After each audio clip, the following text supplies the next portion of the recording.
about how you can save money plumbing, with your plumbing over the, protecting, frozen pipes. All the old wives tells you here, leave your water on a slow drip. It's great until your water bill goes through the roof. You know what I mean? Like, you've heard all these. What's the one that you absolutely always? Is there something you always stay away from that you hear other people? It's something that they do. I think the best, offense as far as being aggressive about plumbing and making sure it doesn't happen is making sure initially it's done right.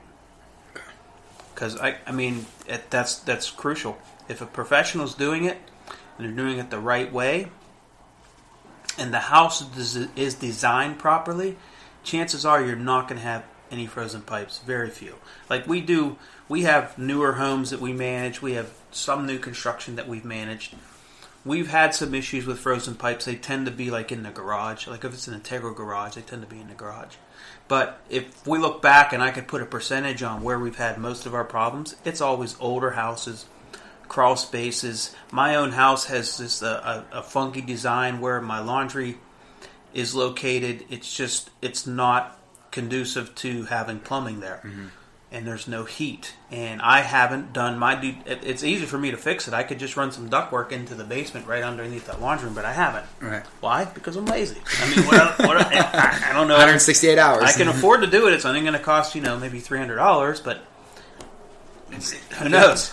We haven't had winters like this in so long. And that's showing that you're human though too. We all think that's why we do these guys. Is just they're always good refreshers. So don't shortcut on plumbing. If you're in a cold climate, just keep that in mind. That make sure, even though your plumber he may be a good plumber, but maybe he's not thinking outside the box either.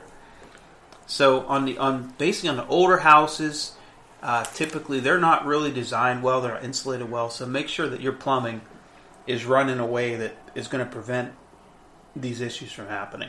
Gotcha.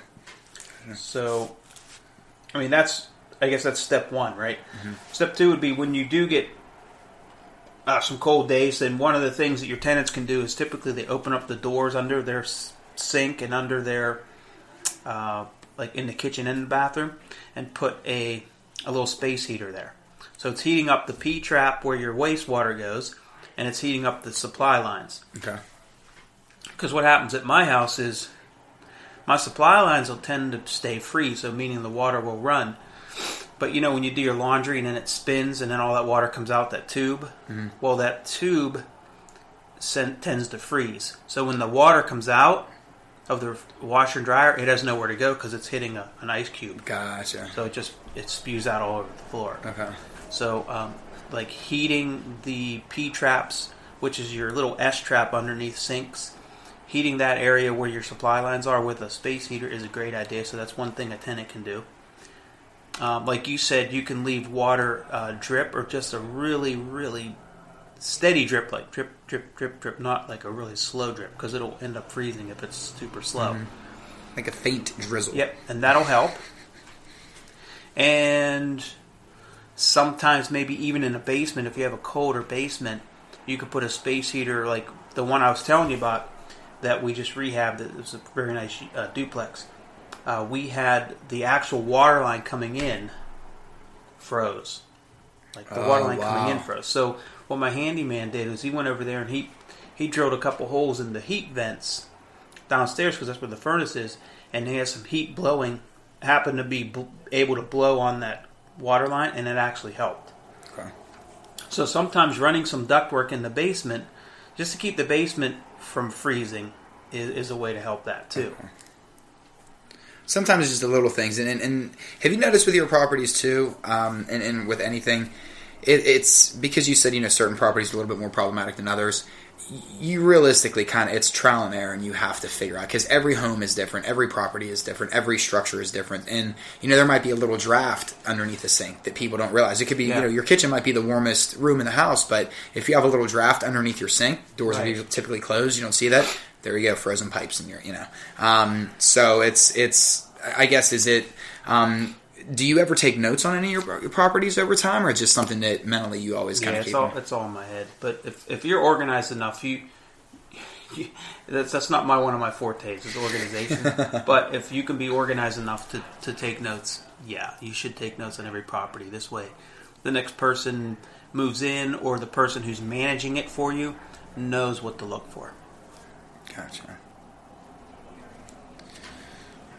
That's it, man. I'm spent. I can't talk about frozen pipes. You're done. Yeah, you're done with frozen pipes. I can tell. I don't want to talk. We're probably have to deal with this all weekend, so I'll be talking about it all weekend. You are spent on this one, my friend. The smoke is coming out of your ears, so that means it's a wrap. All right, Alex, thank you for educating us today on these while it's frigid outside.